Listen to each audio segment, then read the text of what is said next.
Bonjour à tous, avoir d'autres chats à fouetter, faire le pied de grue. La langue française regorge d'expressions imagées qui peuvent paraître incongrues et pourtant il n'en est rien. Derrière chacune d'elles se cache une histoire. Pour adultes, on voit ça tout de suite.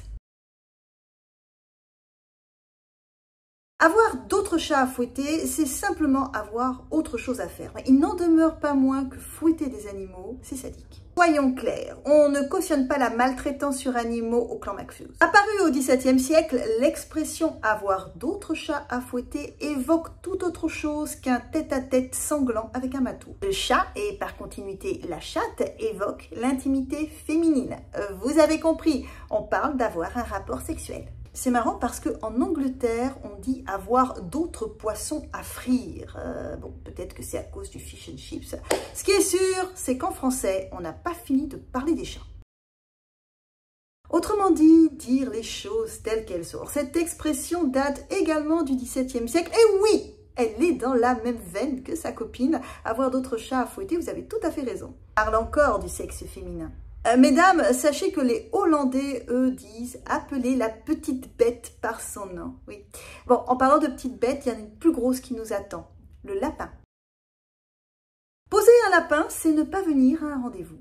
Le cousin Duncan a fait le coup à la jeune Lilibès.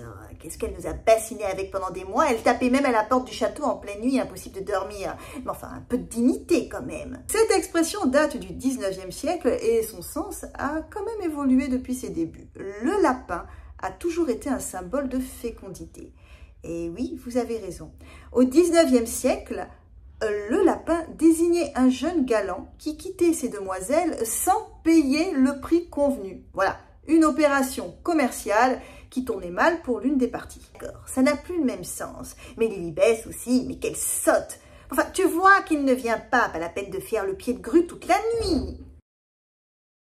Encore une expression qui vient du vocabulaire du sexe tarifié.